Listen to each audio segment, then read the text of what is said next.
हाँ जी, yes. Good morning everyone. फटाफट से क्लास को कंटिन्यू करते हैं और आज हम रिवीजन करने वाले हैं एएस 18। इसके बाद मैं कुछ चैप्टर रिवाइज करवा दूंगा, आप लोगों को टेंशन लेने की जरूरत नहीं। कॉम्बिनेशन रखना इसलिए जरूरी है मेरे लिए क्योंकि एएस बहुत सारे हैं, ठीक। तो बीच बीच में एएस अगर नहीं कराएंगे तो कैसे कंप्लीट होगा। आप लोगों ने बहुत सारे कमेंट किए थे चैप्टर कराने के लिए। एएस 18 के बाद चैप्टर पे फिर शिफ्ट होते हैं, ठीक। एएस 18 है रिलेटेड पार्टी ट्रांजैक्शन के डिस्क्लोजर का। रिलेटेड पार्टी डिस्क्लोजर बहुत बढ़िया एएस है। इसके दो ही ऑब्जेक्टिव है इस एएस के। इस एएस को पढ़ के आपको दो चीजें पता चलेंगी। एक तो जो भी रिपोर्टिंग एंटरप्राइज है, रिपोर्टिंग एंटरप्राइज का मतलब जिसका फाइनेंशियल स्टेटमेंट हम बना रहे हैं, रिपोर्टिंग एंटरप्राइज या एंटिटी, उसका रिलेटेड पार्टी कौन है। आइडेंटिफिकेशन ऑफ रिलेटेड पार्टी, फिकेशन ऑफ रिलेटेड पार्टी,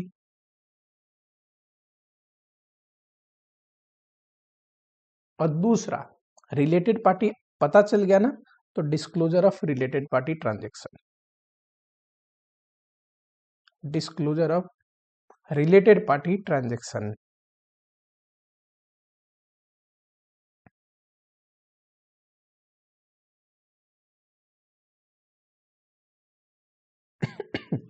दो चीजें सीखने वाले हैं इसे एस में। पहला बताओ फटाफट से, रिलेटेड पार्टी को पहचाने कैसे। जो हमारे केस में एंटिटी होगा, रिपोर्टिंग एंटरप्राइज होगा, जिसको रिपोर्टिंग करनी है, जिसपे एएस अप्लाई हुआ है, उसे रिलेटेड पार्टी को आइडेंटिफाई कैसे करेगा, कौन है उसके रिलेटेड पार्टी। और दूसरा, आइडेंटिफाई कर लिया तो उसका डिस्क्लोजर है, ठीक है।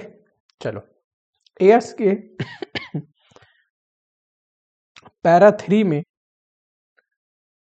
5 रिलेटेड पार्टी का डेफिनेशन दिया है,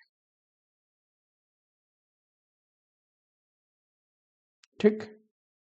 और ये जो पैरा 3 में डेफिनेशन है, 3A में एक है, सिमिलरली 3B में दूसरा है, 3C में तीसरा है, 3D में चौथा है और 3E में पांचवा है। सिर्फ यही 5 एक एंटिटी के केस में रिलेटेड पार्टी मानेंगे एज पर एएस 18, ठीक है।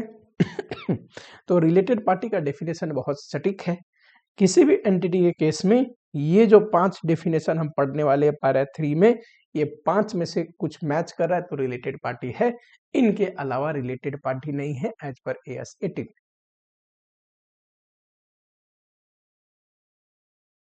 तो पहले तो हम ये पढ़ेंगे कि सर पैरा 3 में ये जो 5 रिलेटेड पार्टी का डेफिनेशन ये है क्या, ठीक। और एक बार आपने रिलेटेड पार्टी पढ़ लिया, ठीक, तो डिस्क्लोजर क्या करता है, क्या डिस्क्लोज करके दिखाना है। ये एएस का बनाने का ऑब्जेक्टिव कैसा होगा, सुनना जरा। मान लो मैं टीचिंग करता हूं, ठीक। अगर कोई नॉर्मल बच्चा है जिसे मैं नहीं पहचानता तो फी देके पढ़ता होगा, है ना।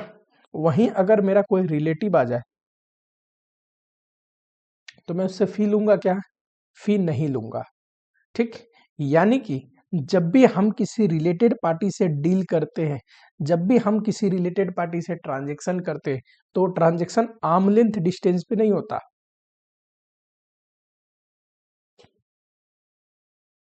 ठीक। उसमें ट्रांजैक्शन आर्म लेंथ डिस्टेंस पे नहीं होता, ट्रांजैक्शन फेयर वैल्यू पे नहीं हुआ होता। ऐसा हो सकता है कि मान लो फी 5000 है, सिर्फ 1000 पे करके पढ़ रहा है। मान लो फी 5000 है, क्लोज रिलेटिव है, पे करके नहीं पढ़ रहा, फ्री ऑफ कॉस्ट पढ़ रहा है, ठीक है। तो मैं तो एक इंडिविजुअल हूं, मेरी मर्जी।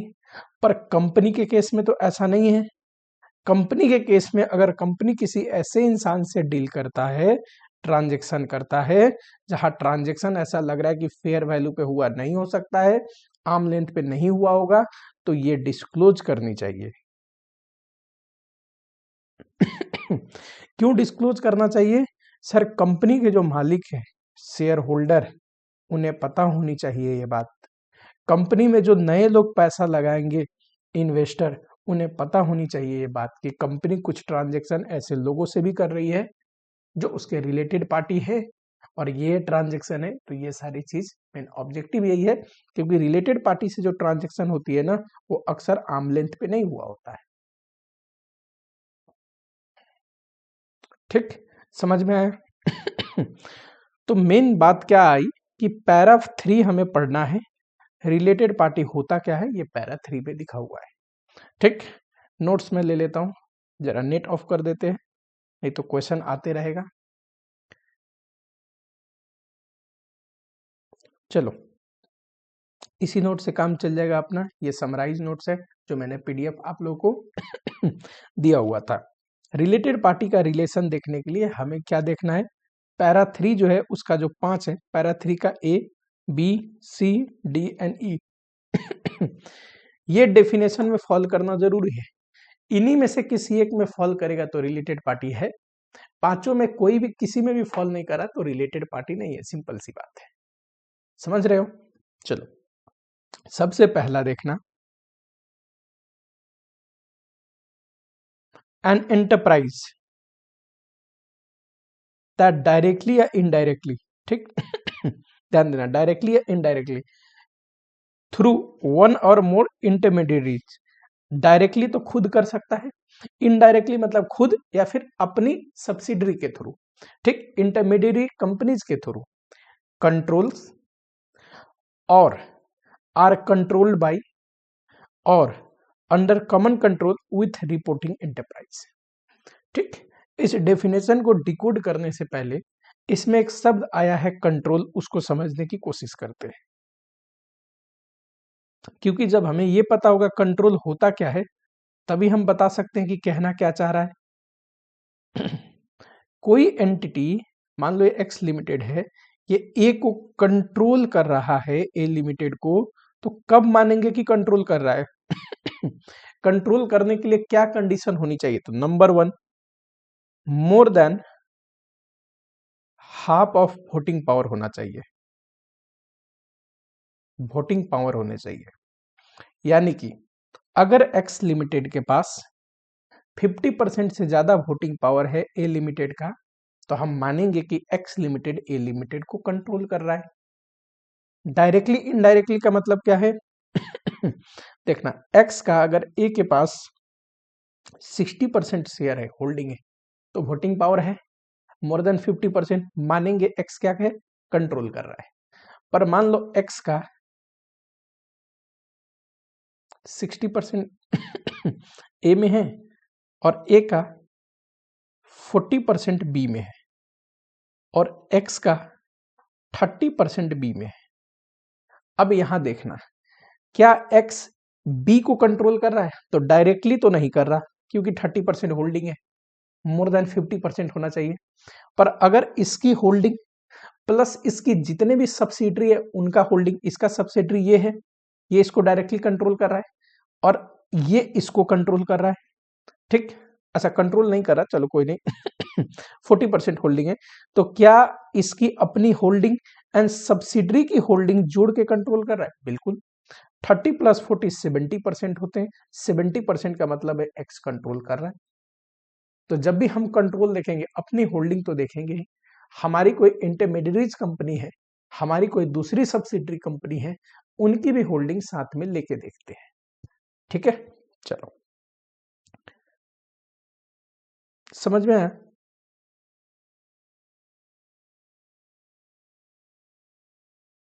सेकेंड कंडीशन, दूसरा कंडीशन है कंट्रोल का, control composition of board, controls composition of board.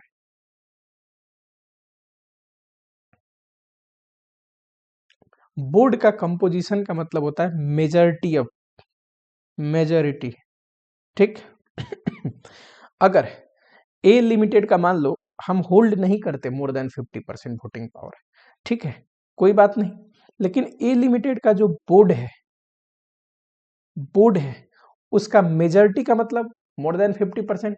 मान लो बोर्ड में 10 लोग हैं तो 6 लोग, मोर देन 50% हो गया। मेजॉरिटी का मतलब आधे से ज्यादा लोगों का। कंपोजिशन हम कंट्रोल करते हैं, कंपोजिशन का मतलब appointment and removal, appointment and removal, यानी कि मैं तय करता हूं आधे से ज्यादा डायरेक्टर का अपॉइंटमेंट और रिमूवल मेरे कंट्रोल में है, मेरे हाथ में है, तो मैं मान लूंगा कि एक्स लिमिटेड क्या है, ए लिमिटेड को कंट्रोल करता है। ठीक तो कंट्रोल के दो तरीके हैं, पहला मोर देन 50% वोटिंग पावर कंट्रोल कर रहा है, दूसरा control composition of majority of board of director. Majority का मतलब 50% से ज्यादा, जितने बोर्ड में लोग हैं आधे से ज्यादा लोगों का अगर कंपोजिशन मैं कंट्रोल करता हूं, यानी कि मेरे पास ऐसा अधिकार है, मान लो 10 लोग हैं ठीक या 11 लोग हैं, तो 6 लोग हो गया मोर देन 50%, ठीक, मेजॉरिटी हो गया। अगर 6 लोगों का अपॉइंटमेंट एंड रिमूवल मैं कंट्रोल कर सकता हूं तो माना जाएगा बोर्ड का कंपोजिशन मैं कंट्रोल कर रहा हूं। ठीक, थर्ड है,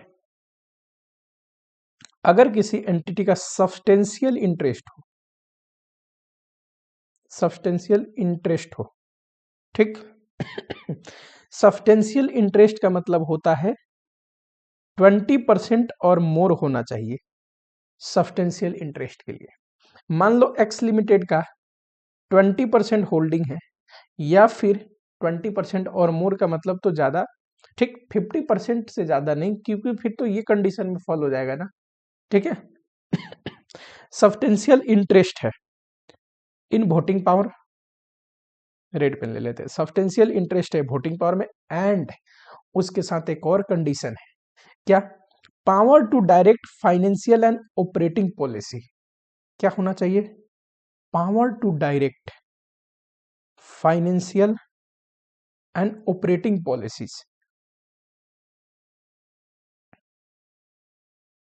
दोनों होना साथ में जरूरी है मेरे पास मान लो वोटिंग पावर 20% और मोर है, फॉर एग्जाम्पल 24% है, हो गया 20% एंड मोर, उसके साथ में मेरे पास पावर है किस चीज का, फाइनेंशियल एंड ऑपरेटिंग पॉलिसीज को डायरेक्ट करने का। मेरे डायरेक्शन पे फाइनेंशियल एंड ऑपरेटिंग पॉलिसीज बन रहे हैं, मैं तय कर रहा हूं, तो क्या माना जाएगा कि मैं कंट्रोल कर रहा हूं, बिल्कुल। तीनों में से कोई कंडीशन अगर मीट कर रहा है तो बोला जाता है कि वो एंटिटी दूसरे को कंट्रोल कर रही है। समझ में आया बोलेंगे एक बार फटाफट से, more than 50% of voting power, control composition of board, यानी कि मेजॉरिटी बोर्ड का कंपोजिशन मैं कंट्रोल कर रहा हूं, या फिर सब्सटेंशियल इंटरेस्ट है, and power to direct financial and operating policy. ठीक है चलो, तो ये क्या कहता है, अगर कोई एंटिटी दूसरे को कंट्रोल कर रही है, ठीक, मान लो 60% है, ठीक, मैं रिपोर्टिंग एंटरप्राइज हूं, ये लिखा है ना, डायरेक्टली इनडायरेक्टली समझा दिया, थ्रू वन और मोर सब्सिडियरी, कंट्रोल पहला वर्ड है कंट्रोल, मैं रिपोर्टिंग एंटरप्राइज हूं, मान लो ए लिमिटेड का हम फाइनेंशियल स्टेटमेंट देख रहे हैं और ये बी लिमिटेड में 60% होल्ड करता है, तो कंट्रोल कर रहा है कि नहीं कर रहा है। कंट्रोल के 3 डेफिनेशन थे, मैच कर रहा है एक डेफिनेशन, तो ए लिमिटेड के लिए बी लिमिटेड रिपोर्टिंग पार्टी बन गया, रिलेटेड पार्टी बन गया, ठीक, या फिर कंट्रोल्ड बाय, सेकंड था कंट्रोल हो रहा है, या फिर कंट्रोल बाय, कंट्रोल बाय का मतलब सर कंट्रोल्ड बाय का मतलब होता है, सेम एग्जांपल लेते हैं, ए मान लीजिए कंट्रोल कर रहा है, बी में होल्ड करता है 70% वोटिंग पावर, ठीक, ए कंट्रोल करता है बी को, बोल सकता हूं ए के लिए बी रिलेटेड पार्टी, और मान लो बी का फाइनेंशियल स्टेटमेंट बन रहा है, अब ये है रिपोर्टिंग एंटिटी, क्या बी के लिए ए रिलेटेड पार्टी है, हाँ, because B is controlled by ए।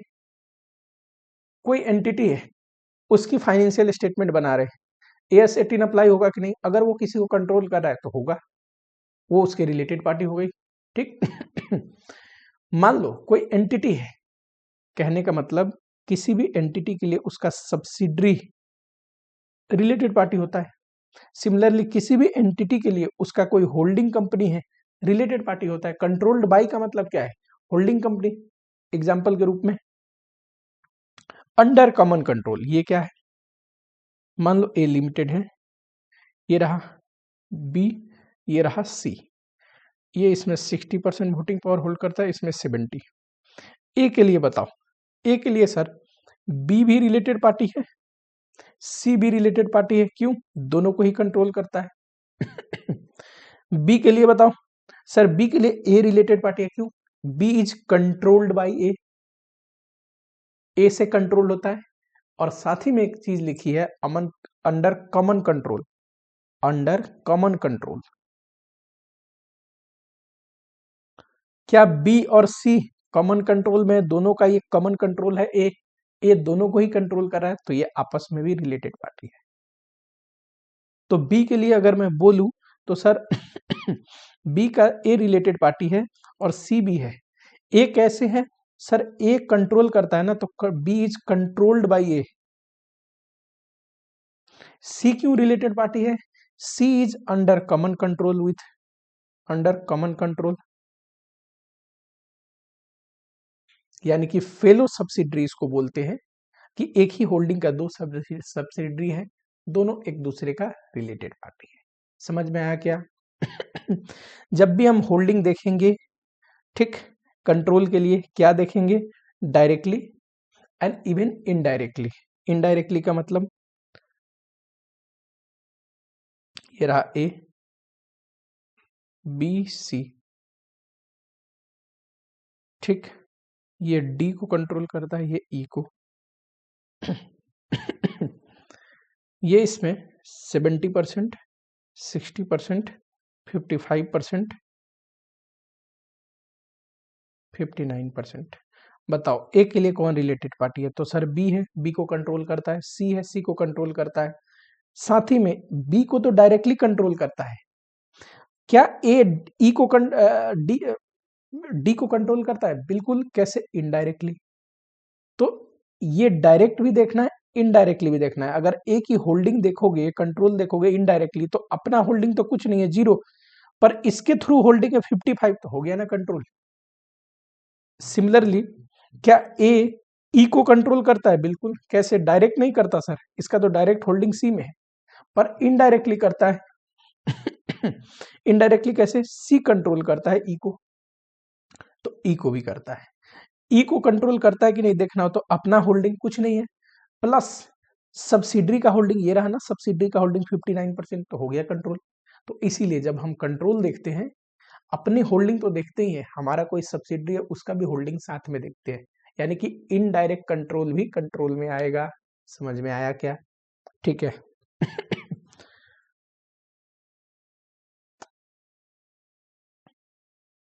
चलो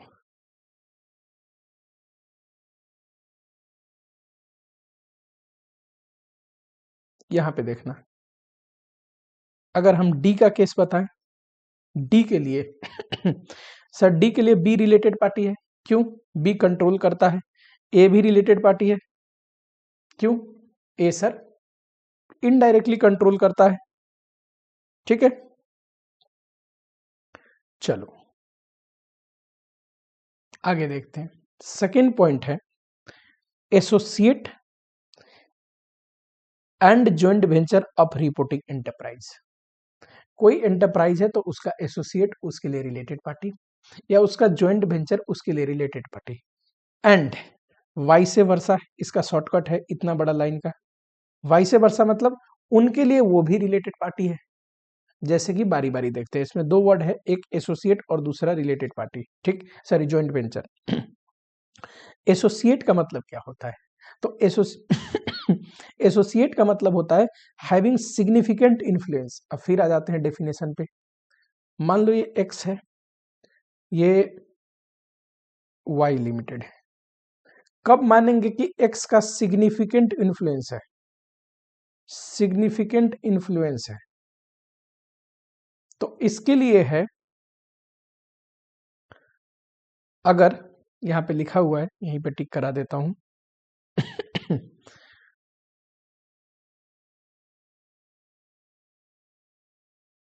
नहीं नहीं, ये उतना बढ़िया नहीं है, थोड़ा शॉर्टकट में लिखा हुआ है, बड़े लाइन में ये है।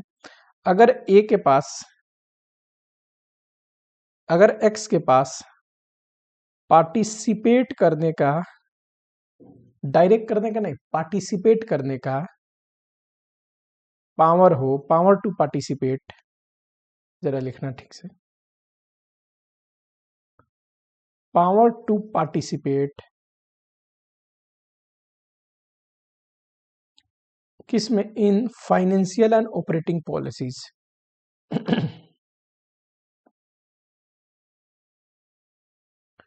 और ये पावर टू पार्टिसिपेट कैसे आता है, कैसे पता चलेगा कि उसके पास पावर है पार्टिसिपेट करने का?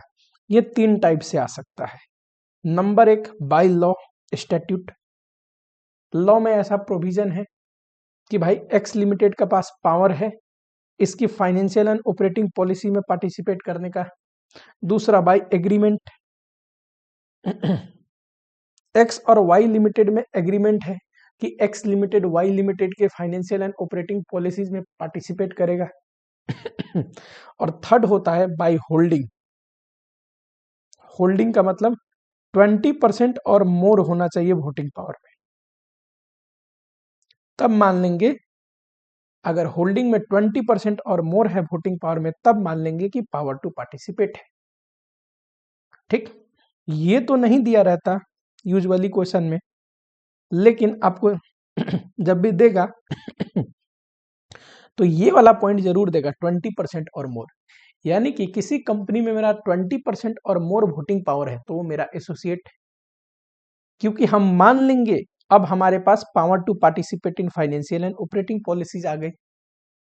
मान लो ये जो है 20% नहीं है, 18% ही है, लेकिन ऐसा क्वेश्चन कहता है कि जो एक्स लिमिटेड है उसके पास पावर है पार्टिसिपेट करने का फाइनेंशियल एंड ऑपरेटिंग पॉलिसीज में, तो हम मानेंगे कि सिग्निफिकेंट इन्फ्लुएंस है। सिग्निफिकेंट इन्फ्लुएंस होने के लिए क्या चाहिए, पार्टिसिपेशन होना जरूरी है। ये पार्टिसिपेशन का राइट कैसे आता है, 3 तरीकों से आता है। तो ये जो है ये फिक्स्ड नहीं है कि जरूरी नहीं 20% होना ही होना जरूरी है, 20% और मोर, इसके बिना भी हो सकता है पावर टू पार्टिसिपेट, तो ये जरूरी है। पर क्वेश्चन में इतना तामझाम देगा ही नहीं, क्वेश्चन में बस होल्डिंग देगा। अगर होल्डिंग दिया तो आप मानोगे 20% और मोर। ठीक।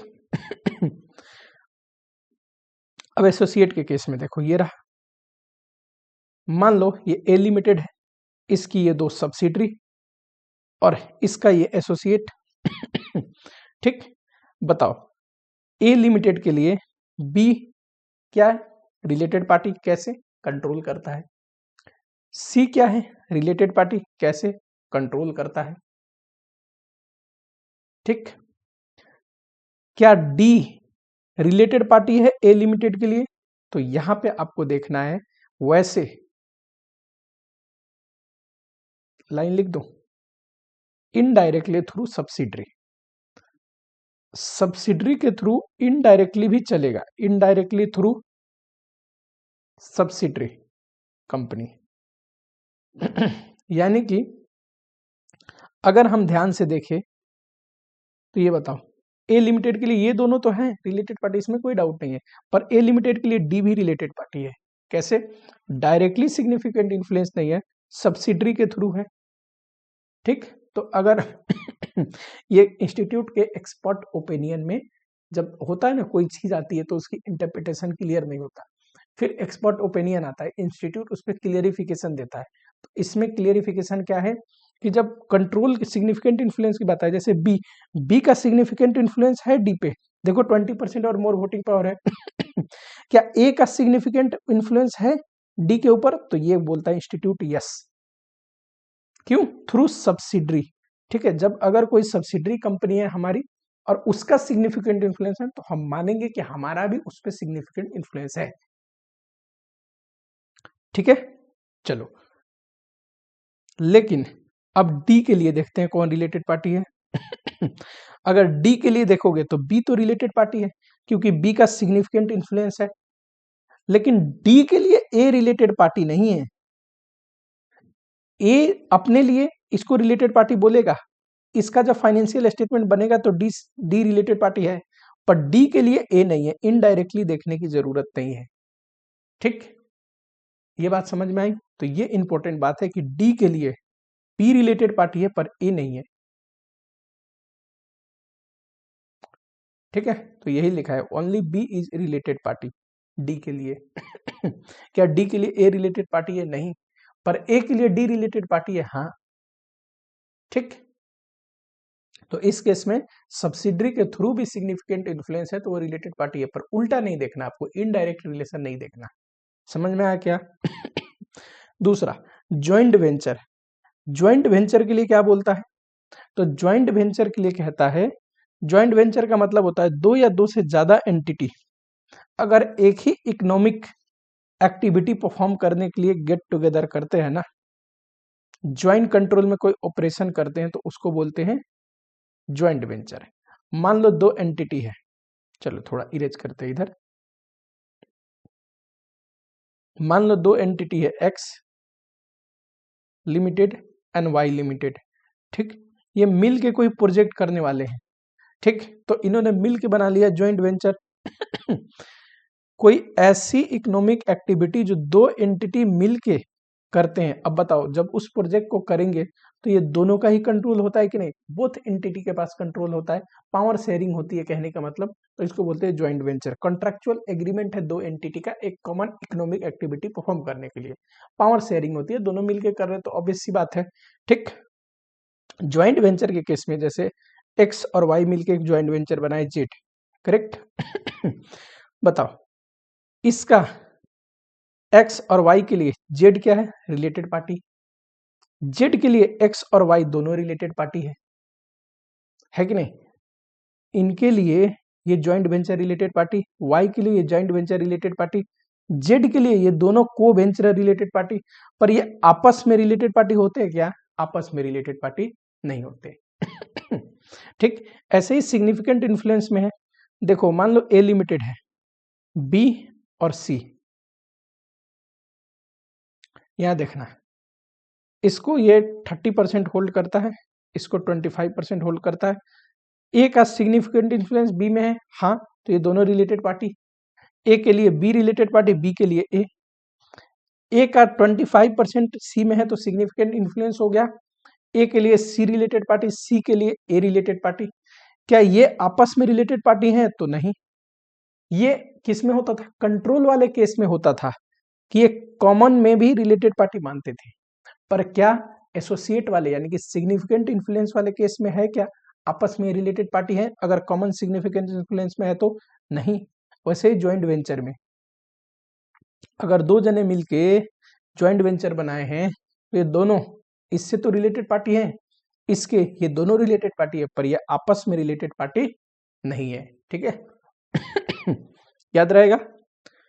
थर्ड, थर्ड जो है ना वो इंडिविजुअल के लिए,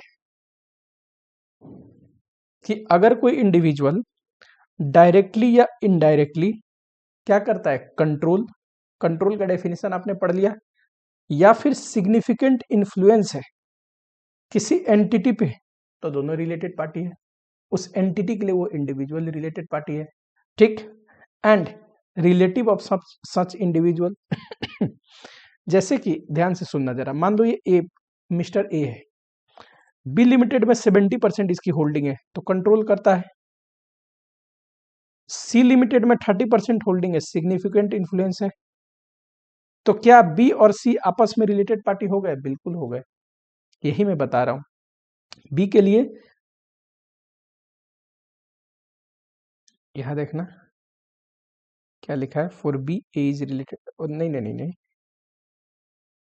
इंडिविजुअल,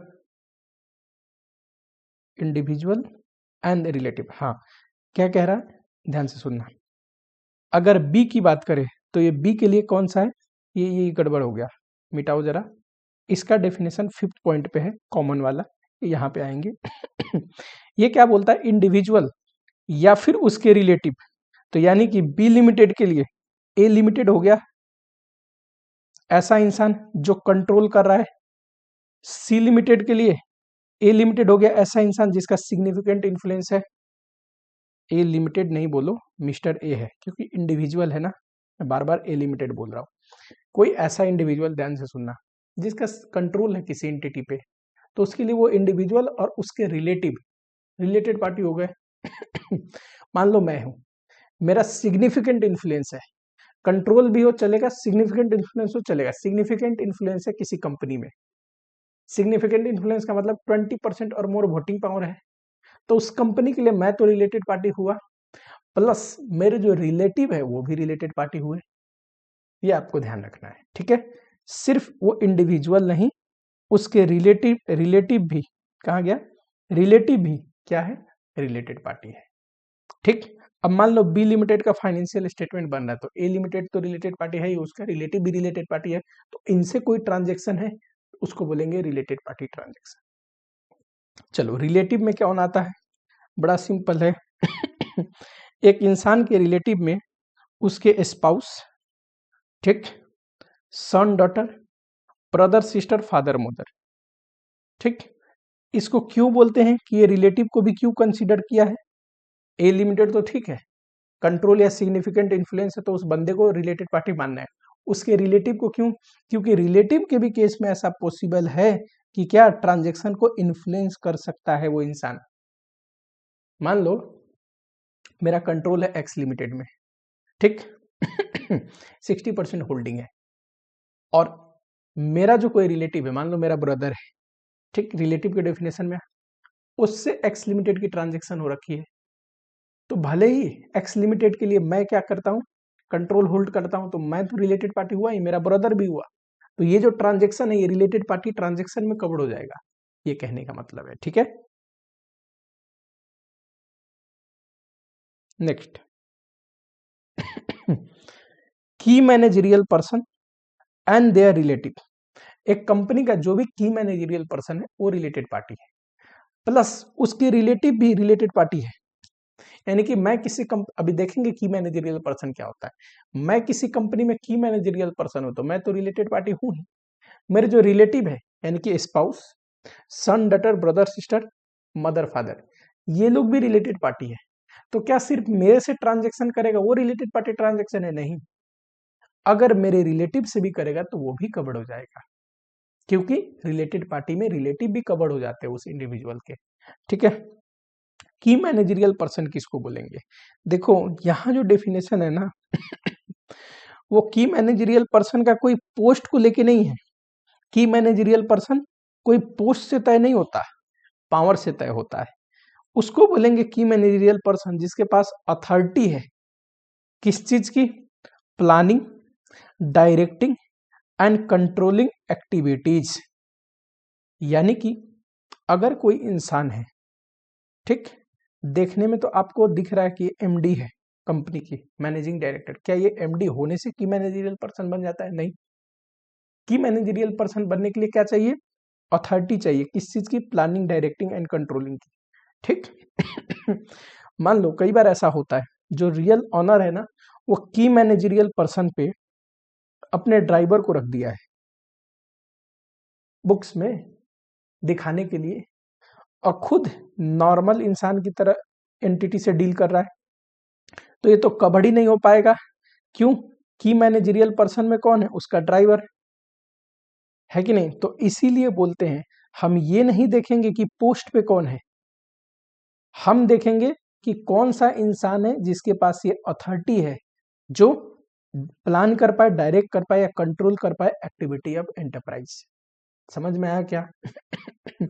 यानी कि अगर पोस्ट पे कोई है, इससे फर्क नहीं पड़ता, उसके पास क्या होनी चाहिए, प्लानिंग, डायरेक्टिंग एंड कंट्रोलिंग का पावर होना चाहिए, ठीक। जिसके पास ये है वही की मैनेजरियल पर्सन है, चाहे पोस्ट के हिसाब से वो पीएन क्यों ना हो कंपनी का, अगर उसके पास ये अथॉरिटी है कि वो प्लान, डायरेक्ट एंड कंट्रोल कर रहा है कंपनी की एक्टिविटीज, तो वो की मैनेजरियल पर्सन है। फिर उसको पीएन दिखाने के लिए आप दिखाओ कंपनी में, कोई दिक्कत नहीं, पर रियल में वो की मैनेजरियल पर्सन है, ठीक। चलो ध्यान देना, on whose direction board of director is estimated to act लिखा है, जिसके डायरेक्शन पे बोर्ड काम कर रहे होते हैं वो तो वही इंसान होगा ना जिसके पास इतना अधिकार है कि प्लान, डायरेक्ट एंड कंट्रोल कर पाए एक्टिविटीज को, ठीक। Usually whole time director, manager, MD key managerial person होते हैं यूजुअली, पर अगर इनके पास ये अधिकार ना हो तो प्लानिंग, डायरेक्टिंग, कंट्रोलिंग का तब ये नहीं है, सिर्फ पोस्ट होने से नहीं होगा, प्लानिंग, डायरेक्टिंग एंड कंट्रोलिंग का पावर होना, अथॉरिटी होना जरूरी है, याद रखना इस बात को, ठीक है।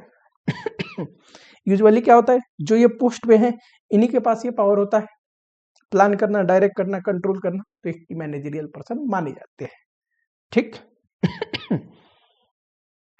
ध्यान से देखना, AS18 does not apply to non executive director, ठीक, क्योंकि नॉन एग्जीक्यूटिव डायरेक्टर हो सकता है पार्टिसिपेट कर रहे फाइनेंशियल एंड प्लानिंग डिसीजन में, ठीक।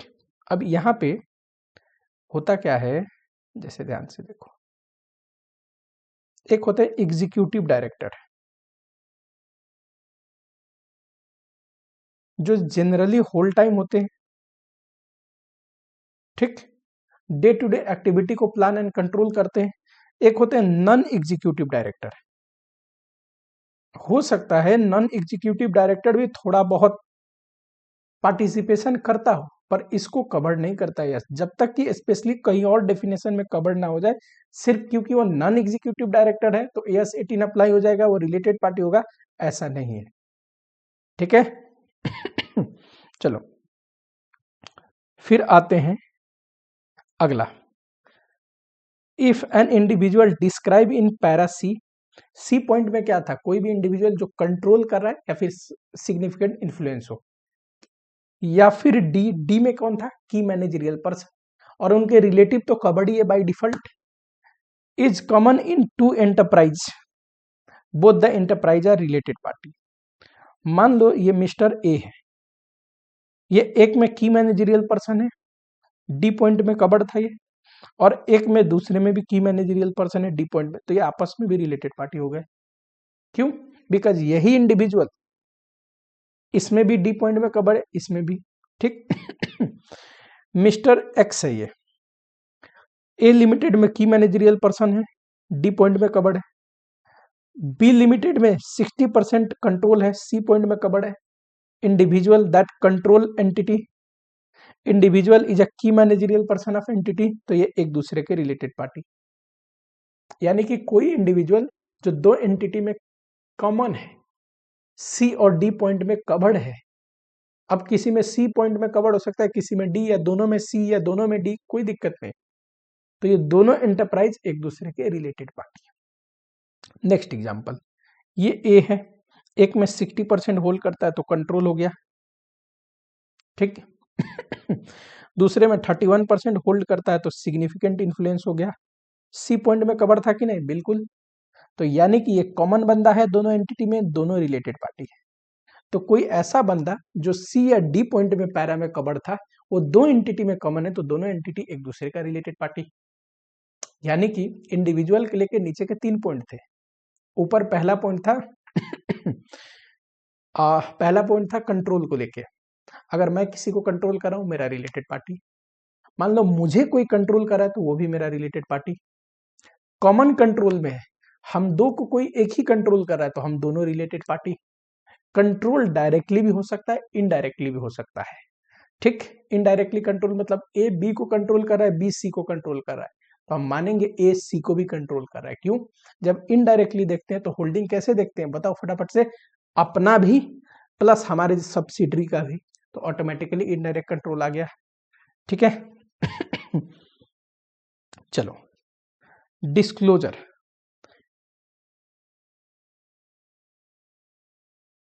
अगर कंट्रोल एग्जिस्ट करता है तो हमें हमेशा डिस्क्लोजर दिखाना है। मान लो ट्रांजैक्शन है नहीं, पर रिलेशन क्या था, कंट्रोल का, एक्स लिमिटेड है कंट्रोल करता है वाई लिमिटेड का, ठीक। तो इसके लिए ये रिलेटेड पार्टी और इसके लिए ये रिलेटेड पार्टी, ठीक। दोनों एक दूसरे का बारे में डिस्क्लोज करेंगे। ट्रांजैक्शन नहीं है तो ट्रांजैक्शन का नहीं करेंगे, बस नाम और क्या रिलेशन है ये करेंगे। ट्रांजैक्शन अगर हो तो ट्रांजैक्शन की भी डिस्क्लोजर आएगी, देखेंगे अभी डिस्क्लोजर में क्या क्या देते हैं, लेकिन डिस्क्लोजर जरूरी है। कंट्रोल एग्जिस्ट करता है हमेशा डिस्क्लोज करेंगे। क्या कोई ट्रांजैक्शन नहीं है तब भी, हाँ जी, तो सर क्या डिस्क्लोज करेंगे जब ट्रांजैक्शन ही नहीं है, तो नाम कि एक्स एक्स लिमिटेड है, मान लो ये एक्स लिमिटेड की बुक बना रहे हैं तो वाई लिमिटेड, और रिलेशन क्या है, हमारी सब्सिडरी है। अगर control does not exist, control exist नहीं करता, मान लो एसोसिएट है, ठीक है, ज्वाइंट वेंचर है या फिर और नीचे के जो पैरा में है, मतलब कंट्रोल वाली पॉइंट नहीं है। Only if there is transaction with related party, तभी डिस्क्लोज करेंगे जब कोई ट्रांजेक्शन हुआ। ठीक है, चलो। रिलेटेड पार्टी ट्रांजेक्शन विथ और विदाउट कंसिडरेशन हो सकता है। कई बार ऐसा नहीं है कि रिलेटेड पार्टी है तो फ्री में ही कोई चीज दिया होगा, हो सकता है कंसिडरेशन हो, कोई दिक्कत नहीं, डिस्क्लोजर मैंडेटरी है। पांचों डेफिनेशन में से कहीं रिलेटेड पार्टी बना तो रिलेटेड पार्टी हो गया, डिस्क्लोजर चाहिए। कंट्रोल एग्जिस्ट करता है, हमेशा ही डिस्क्लोज करना है। ट्रांजेक्शन नहीं है, कोई बात नहीं, नाम और नेचर ऑफ रिलेशन डिस्क्लोज कर दो। ट्रांजेक्शन है तो उसकी भी डिटेल दो एंड अगर कंट्रोल एग्जिस्ट नहीं करता तो ट्रांजेक्शन होगा तो डिस्क्लोज करेंगे, वरना नहीं करेंगे। ठीक है, आओ।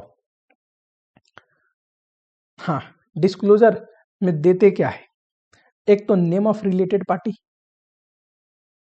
एक्स लिमिटेड, वाई लिमिटेड, जो भी नाम होगा, या mister A. Nature of relation, क्या रिलेशन है, होल्डिंग कंपनी है मेरा, कि सब्सिडरी कंपनी है, कि एसोसिएट है, कि की मैनेजरियल पर्सन है, की मैनेजरियल का रिलेटिव है, कैसे, मतलब रिलेशन क्या है। नेचर ऑफ ट्रांजेक्शन, परचेज है, कि सेल किया है, कि लोन दिया है, कि एक्सचेंज है, कि लीज पे लिया है कोई चीज। वॉल्यूम ऑफ ट्रांजेक्शन, कितने अमाउंट का है, मान लो परचेज है तो 10 करोड़ का है कि 1 करोड़ का है, ये कितना अमाउंट अभी आउटस्टैंडिंग है। And provision for doubtful debt, कितना हमने बना रखा है। ऐसा हो सकता है ना कि ट्रांजेक्शन हुआ, कुछ पेमेंट कर दी, कुछ आउटस्टैंडिंग है, तो आउटस्टैंडिंग एक्सपेंस, आउटस्टैंडिंग जो अमाउंट है वो, and provision for doubtful debt. अगला, बैड डेप्ट, अगर कोई रिटेन ऑफ है तो। कई बार रिटेन ऑफ होता है, कई बार हम लगता है कि नहीं गड़बड़ हो गई, वो पेमेंट देने वाला है तो रिटेन बैक कर देते हैं, तो वो भी, और ऐसे दिखाओगे, देखो ये रहा होल्डिंग, नाम है और नेचर है, होल्डिंग सब्सिडरी, ये मान लो किसी कंपनी का रिलेटेड पार्टी रिपोर्ट बना रहे हैं तो ऐसे बनेगा, की मैनेजरियल पर्सन, ये ट्रांजेक्शन क्या हुआ है, कितने अमाउंट का हुआ है, सब करके टोटल करके दिखाओगे। आईसीआई के जो एक्सपर्ट ओपिनियन है उनसे पूछा गया, क्या कोई की मैनेजरियल पर्सन है, उसको हम रिन्यूमरेशन देते हैं, तो क्या रिन्यूमरेशन को भी की रिलेटेड पार्टी ट्रांजेक्शन के अंदर दिखाना पड़ेगा यहाँ पे। अब काम कर रहा है तो रिन्यूमरेशन दे देते हो, रिन्यूमरेशन तो नॉर्मल बिजनेस का पार्ट है, तो बोलते हैं हाँ दिखाना पड़ेगा, ये भी रिलेटेड पार्टी ट्रांजेक्शन है। जरूरी नहीं उससे कुछ खरीदा हो, बेचा हो, सेल किया हो, लोन लिया हो, ये जरूरी नहीं, नॉर्मल उसकी सैलरी भी पे करे हो की मैनेजरियल पर्सन का, तो रिलेटेड पार्टी ट्रांजेक्शन है, आपको दिखाना पड़ेगा। ठीक similar transaction of same related party aggregate कर सकते हैं। मान लो ये होल्डिंग से हमने परचेज किया, 10 बार परचेज किया है, तो अलग अलग डेट का लिखने की जरूरत नहीं, एक ही बार परचेज लिखो और टोटल अमाउंट लिख दो एग्रीगेट करके। तो अगर सिमिलर ट्रांजेक्शन है और सेमी रिलेटेड पार्टी का है तो टोटल में लिखना पड़ेगा। ठीक, रिलेशन कब एग्जिस्ट करना जरूरी है, at any time during the year. ऐसा हो सकता है कि साल के बीच में रिलेटेड पार्टी था, ठीक, मान लो मेरी सब्सिडरी कंपनी थी, अंत में नहीं है, मैंने होल्डिंग बेच दी, तो जरूरी नहीं कि बैलेंस शीट डेट पे रिलेटेड पार्टी हो, साल में कभी भी अगर रिलेटेड पार्टी है तो रिलेटेड पार्टी है। हाँ, जब ट्रांजेक्शन उतने ही तक का दिखाते हैं हम, ये तब जब तक रिलेशन था, लेकिन रिलेटेड पार्टी होना कब जरूरी है, सर साल में कभी भी होना जरूरी है, याद रहेगा। क्या बैलेंस शीट डेट पे रिलेशन एग्जिस्ट होना जरूरी है, नहीं, ड्यूरिंग द ईयर कभी भी रिलेशन है तो रिलेटेड पार्टी है। ठीक चलिए, ये इंपॉर्टेंट पॉइंट है। आउट ऑफ स्कोप, यानी कि कौन से कवर्ड नहीं होंगे। Two enterprise merely because they have common director employ, related party नहीं है। दो इंटरप्राइज रिलेटेड पार्टी तभी हो सकते हैं जब सी और डी वाला कॉमन हो, यानी कि की मैनेजरियल पर्सन कॉमन हो या फिर ऐसा बंदा कॉमन हो जो कंट्रोल या सिग्निफिकेंट इन्फ्लुएंस रखता है, साथ ही में उसके रिलेटिव भी। ऐसा बिल्कुल पॉसिबल है कि दो दो कंपनी में सेम ही इंसान पार्ट टाइम काम कर रहा है, तो रिलेटेड पार्टी थोड़ी ना बन जाएंगे। तो डायरेक्टर या एम्प्लॉय कॉमन होने से रिलेटेड पार्टी नहीं होते। पॉइंट सी और डी में जो एक्सप्लेन किया है वो कॉमन होना जरूरी है। ठीक, ये पॉइंट ई में लिखा था कि नहीं? अगर सिंगल कस्टमर है मान लो मेरी कंपनी एक्सक्लूसिव किसी एक कंपनी को सेल करती है, ठीक, तो सिंगल कस्टमर हो गया। क्या सिंगल कस्टमर हमारे डिसीजन को इन्फ्लुएंस करता होगा? बिल्कुल, क्योंकि मैं पूरा डिपेंडेंट हूं उस कस्टमर के, तो थोड़ी बहुत तो उसकी बात सुनता ही होगा। सिमिलरली सिंगल सप्लायर, एक ही सप्लायर से मैं खरीदता हूँ फ्रेंचाइजीज हो गया, डिस्ट्रीब्यूटर हो गया, जनरल एजेंट हो गया, तो ये थोड़ा बहुत हमें इन्फ्लुएंस तो करते हैं, इनका इन्फ्लुएंस होता है, लेकिन ये हमारा क्या नहीं है, रिलेटेड पार्टी नहीं है। नॉर्मल डीलिंग में ये लोग को रिलेटेड पार्टी मत समझना।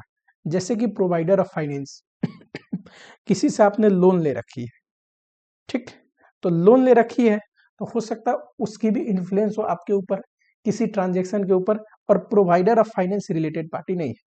ट्रेड यूनियन ट्रेड यूनियन वालों का भी बड़ा जोर चलता है। अब देखो ट्रेड यूनियन वाले मिलजुल के स्ट्राइक अनाउंस कर देते हैं, मंडी बंद कर देते हैं, तो ट्रेड यूनियन भी इन्फ्लुएंस करते हैं कंपनी को, लेकिन ट्रेड यूनियन वालों को हम रिलेटेड पार्टी नहीं मानेंगे। पब्लिक यूटिलिटीज जैसे कि सरकारी विभाग हो गया एक example, similarly government department and agency, ये सारे क्या है, रिलेटेड पार्टी नहीं है। हमें इन्फ्लुएंस तो करते हैं पर रिलेटेड पार्टी नहीं है। आगे बढ़े no disclosure in consolidated financial statement regarding inter group transaction, ये क्या है? मान लो ये होल्डिंग कंपनी है और ये सब्सिडरी कंपनी है, तो होल्डिंग अपना फाइनेंशियल स्टेटमेंट तो बनाता ही है, प्लस कंसोलिडेटेड फाइनेंशियल स्टेटमेंट बनाता है अपना प्लस सब्सिडरी का, लेकिन जो इंटर ट्रांजेक्शन हो रखे उसको इलिमिनेट कर देता है, ठीक, तो ये इलिमिनेट कर दिया ना, जो ट्रांजेक्शन इलिमिनेट हो गए इसको सेपरेटली डिस्क्लोज करने की जरूरत नहीं है यहाँ पे, ठीक चलो, no disclosure in financial statement of state control enterprise as related party transaction with other state control enterprise. जैसे कि बहुत सारे स्टेट गवर्नमेंट की कंपनियां हैं ठीक, अब मान लो गवर्नमेंट कंट्रोल एंटरप्राइज और ये भी गवर्नमेंट कंट्रोल एंटरप्राइज है, ठीक, तो इस वजह से नहीं, ये दोनों रिलेटेड पार्टी हो जाएंगे, ये कहने का मतलब है, ठीक समझ रहे हो? भले ही स्टेट गवर्नमेंट का या गवर्नमेंट का कंट्रोल दोनों ही एंटिटी पे हो, ठीक, स्टेट कंट्रोल एंटरप्राइज का मतलब होता है गवर्नमेंट कंट्रोल एंटरप्राइज। अगर दो एंटरप्राइज है जो गवर्नमेंट कंट्रोल एंटरप्राइज है, जैसे कि गवर्नमेंट कंपनी हो गई, तो एक दूसरे का इस वजह से सिर्फ नहीं रिलेटेड पार्टी हो जाएंगे क्योंकि कॉमन गवर्नमेंट कंट्रोल कर रहा है उसको। AS 18 does not apply if conflict with reporting enterprise duty of confidentiality under state statute और any regulation। कहता है आपको AS 18 अनुसार रिलेटेड पार्टी को आइडेंटिफाई करना है और उससे हुए ट्रांजैक्शन को डिस्क्लोज करना है, करेक्ट। लेकिन अगर किसी लॉ में या किसी रेगुलेशन में ये लिखा हो कि कोई चीज आपको डिस्क्लोज नहीं करनी है, उसकी कॉन्फिडेंशियलिटी आपको मेंटेन रखनी है, तो आपको AS 18 की इस बात को फॉलो करने की जरूरत नहीं है। भले ही आपको लग रहा है रिलेटेड पार्टी है, ट्रांजैक्शन डिस्क्लोज करो, अगर एंटिटी की रिस्पॉन्सिबिलिटी है कॉन्फिडेंशियलिटी मेंटेन करने की, जो कि लॉ कहता है या फिर कोई रेगुलेशन कहता है, तब AS 18 अप्लाई नहीं होगा। उस केस में आप डिस्क्लोज मत करना, कॉन्फिडेंशियलिटी मेंटेन रखना, और क्या। समझ में आया? ये था आपका related party and related party transaction का डिस्क्लोजर। एक दो क्वेश्चन का आंसर दो। क्या अगर कंट्रोल एग्जिस्ट करता है तो रिलेटेड पार्टी ट्रांजेक्शन नहीं भी हो तो डिस्क्लोज करना है। हाँ जी, डिस्क्लोजर ऑलवेज। तो सर जब ट्रांजेक्शन ही नहीं हुआ तो डिस्क्लोज क्या करूंगा? सिर्फ दो ही चीज लिख लेना, एक नेम और दूसरा नेचर ऑफ रिलेशन। ठीक, यहाँ नेम और नेचर ऑफ रिलेशन लिख दिया। ठीक, और साथ ही में जो ट्रांजेक्शन वाला कॉलम होगा वहां पे डैश डैश दे देना। समझ रहे हो? तो ये चीज डिस्क्लोजर मैंडेटरी है, कंट्रोल एग्जिस्ट करता है। तो रिलेशन कब देखना है? रिलेटेड पार्टी था कि नहीं, बैलेंस शीट डेट वाले दिन, जिस दिन फाइनेंशियल स्टेटमेंट का अंत डेट है, कि ड्यूरिंग द ईयर कभी भी हो तो चलेगा। सर ड्यूरिंग द ईयर कभी भी हो तो चलेगा। ठीक, अगर की मैनेजरियल पर्सन है उसके रेन्यूमरेशन दिया है तो ये रिलेटेड पार्टी की मैनेजरियल पर्सन रिलेटेड पार्टी तो है। क्या ये रेन्यूमरेशन रिलेटेड पार्टी ट्रांजेक्शन में आएगा? तो हाँ बिल्कुल आएगा, इसको भी डिस्क्लोज करना पड़ेगा as a related party transaction. सिर्फ की मैनेजरियल रिलेटेड पार्टी है कि उसका रिलेटिव भी? सर उसका रिलेटिव भी। रिलेटिव में कौन आता है? फादर आता है, मदर आता है, brother, sister, spouse, son and daughter. ठीक है ये सारे क्या है? रिलेटेड पार्टी में। तो कंपनी का जरूरी नहीं की मैनेजरियल पर्सन से, उसके रिलेटिव से भी कोई ट्रांजेक्शन हो डिस्क्लोज करना पड़ेगा। कोई ऐसा इंसान है, इंडिविजुअल, जो ताकि कंट्रोल करता है किसी एंटिटी को, तो रिलेटेड पार्टी हो गया। या फिर सिग्निफिकेंट इन्फ्लुएंस हो किसी एंटिटी में, तब भी रिलेटेड पार्टी हो गया। क्या वो सिर्फ इंडिविजुअल कि उसके रिलेटिव भी? तो उसके रिलेटिव भी। ठीक है सर, ज्वाइंट वेंचर के केस में आपने पढ़ाया था, दो एंटिटी मिलकर ज्वाइंट वेंचर बना ले तो पता है इसके लिए ज्वाइंट वेंचर है रिलेटेड पार्टी, वाई के लिए ज्वाइंट वेंचर जेड है रिलेटेड पार्टी, जेड के लिए ये दोनों वेंचरर रिलेटेड पार्टी, लेकिन ये को वेंचरर आपस में रिलेटेड पार्टी नहीं है। सिमिलरली एसोसिएट के केस में, एसोसिएट मतलब सिग्निफिकेंट इन्फ्लुएंस होना जरूरी है। ठीक, सिग्निफिकेंट इन्फ्लुएंस कब मानते हैं? जब हमारे पास पावर है पार्टिसिपेट करने का। ठीक है, पावर पार्टिसिपेशन का कब आता है? तो ये सर लॉ के थ्रू भी आ सकता है। लॉ ने मुझे पावर दे रखा है, कंपनी एक्ट में कोई ऐसी प्रोविजन आ जाए। ये एग्रीमेंट के थ्रू भी हो सकता है कि मेरे पास एग्रीमेंट है कंपनी के साथ कि मेरे पास पावर है पार्टिसिपेट करने का। और तीसरा होल्डिंग के थ्रू भी आ सकता है, होल्डिंग होना चाहिए 20% और मोर वोटिंग पावर में। ठीक, अगर ए लिमिटेड है, इसके दो एसोसिएट है बी एंड सी,